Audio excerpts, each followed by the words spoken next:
હર હર મહાદેવ મિત્રો, તો તમારું હાર્દિક સ્વાગત છે મારી યુટ્યુબ ચેનલ સન ઓફ મહાયોગીમાં.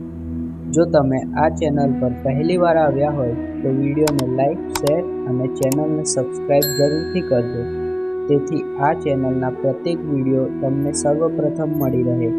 જય શ્રી કૃષ્ણ.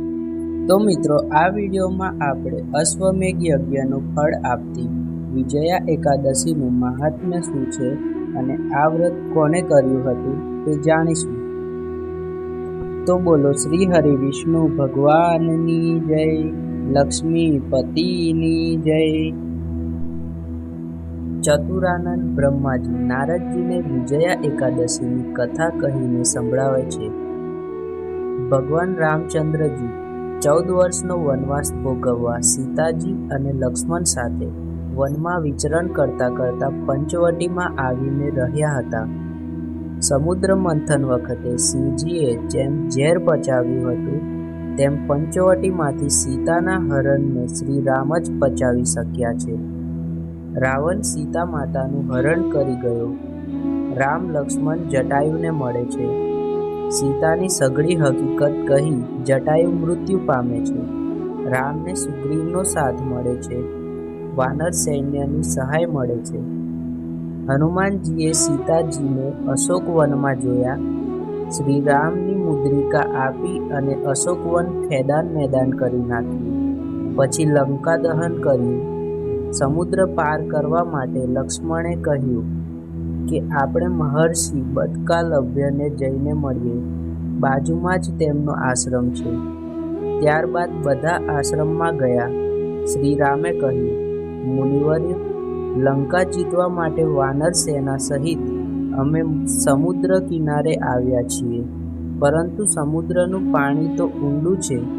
સમુદ્ર ઓળંગવા માટે આપ અમને ઉપાય બતાવો. બદકાલવ્ય મુનિ તો ત્રિકાળ જ્ઞાની હતા. તેઓ સમજી ગયા કે શ્રી રામ તો આદિદેવ છે. તેમણે સંજોગવશાત આ માનવ રૂપ ધારણ કર્યું છે. વૈદેહીની તપાસ માટે શ્રી રામ પરિશ્રમ કરી રહ્યા છે. મનુષ્ય રૂપે જો રામ ન રડે તો તેમનું પતિત્વ અધૂરું ગણાય. સંસાર રૂપી સમુદ્ર પાર કર્યા સિવાય સીતાજીનો સાક્ષાત્કાર થતો નથી. મુનિવર્ય સલાહ આપે છે કે તમે મહાવદ એકાદશીનું વ્રત કરો. વિજયા એકાદશીનું વ્રત કરવાથી તમને જરૂર વિજય પ્રાપ્ત થશે. સુગ્રીવ અને હનુમાનજીની આપને સહાય છે. હનુમાનજી ભગવાન શ્રી રામના પરમ સેવક હતા. જ્યારે જીવને હનુમાનજી જેવા નૈષ્ઠિક બ્રહ્મચારી જોડે મૈત્રી થાય છે અને તે અષ્ટાંગ બ્રહ્મચર્યના પવિત્ર ગુણ પ્રત્યે નિષ્ઠા કેળવે છે, ત્યારે એને સાહજિક રીતે પ્રભુ પ્રત્યે પ્રીત બંધાય છે. હનુમાનજી અને સુગ્રીવ જેવા સાથી મળ્યા છે, માટે તમારો વિજય હાથવેંતમાં જ છે. સંતોનું કામ જ સદમાર્ગે વાળવાનું હોય છે. જીવનના તંત પૂરા થયા હોય તે સંત. બ્રહ્માજીને પણ ગુરુજીના શરણે જવું પડ્યું હતું. આથી રામ લક્ષ્મણ બદકાલવ્ય મુનિની સલાહ લેવા આવ્યા છે. મુનિ તો જાણે જ છે કે શ્રી રામ તો સ્થિત પ્રજ્ઞ છે, દ્રઢ વ્રતધારી છે, ધર્મના રહસ્યને જાણનાર છે, કામ ક્રોધને જીતનાર છે, સંયમી અને તેજસ્વી જ્યોતિર્ધર છે, પરાક્રમી, વીર, ધીર અને ઉદાત્ત ચારિત્ર્યવાળા છે. શ્રી રામ તો સર્વગુણ સંપન્ન છે અને પરમ પ્રેમાસ્પદ છે. સંસારમાં હેતુ વિના હેત કરનાર માત્ર શ્રી રામ અને સંત જ છે. બદકાલવ્ય ઋષિ કહે છે, વિજયા એકાદશીનું વ્રત કરવાથી જરૂર તમારો વિજય થશે અને સમુદ્ર પર સેતુ બાંધવા તમે શક્તિમાન થશો.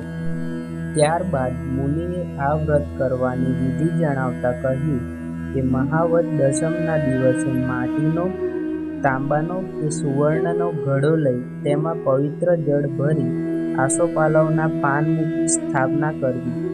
ભગવાન નારાયણની મૂર્તિ આસન પર પધરાવવી. એકાદશીના દિવસે પ્રાતઃકાળે સ્નાન આદિથી પરવારીને ઘડાની નારિયેળ તથા ફળફળાદી વગેરે દ્વારા પૂજા કરવી. તેના પર જવના દાણાનો છંટકાવ કરવો. ગંધ, ધૂપ, દીપ નૈવેદ્ય વગેરે સમર્પણ કરવું, આખી રાત જાગરણ કરવું, પુરુષોત્તમ નારાયણનું ભજન કીર્તન કરવું, દ્વાદશીના દિવસે વહેલી સવારે મૂર્તિ સાથે ઘડાનું જળાશયમાં વિસર્જન કરવું અને વિદ્વાન બ્રાહ્મણને મૂર્તિ તથા ઘડો દાનમાં આપવો. આ વ્રત વિધિ અનુસાર કરવાથી જરૂર તમારો વિજય થશે. શ્રી રામે મુનિવર્યના આદેશ અનુસાર વિજયા એકાદશીનું અનુપમ વ્રત કર્યું હતું અને આ વ્રતના પ્રભાવને લીધે તેમનો વિજય થયો હતો. એ કથા ખૂબ જ પ્રચલિત છે. આ વ્રત કરનાર આ લોક અને પરલોકમાં સુખી થાય છે. જીવનમાં તે વિજય મેળવે છે. મૃત્યુ પછી સ્વર્ગની પ્રાપ્તિ થાય છે. તેના સર્વ પાપો નષ્ટ થાય છે અને વ્રત કથા વાંચનાર તથા સાંભળનારને અશ્વમેધ યજ્ઞનું પુણ્ય પ્રાપ્ત થાય છે. તો બોલો શ્રી હરિ વિષ્ણુ ભગવાનની જય, લક્ષ્મીપતિની જય. તો મિત્રો, આ વિડીયો તમને ગમ્યો હોય તો વિડીયોને લાઈક, શેર અને અમારી ચેનલ સન ઓફ મહાયોગીને સબસ્ક્રાઈબ જરૂરથી કરજો. ધન્યવાદ. હર હર મહાદેવ.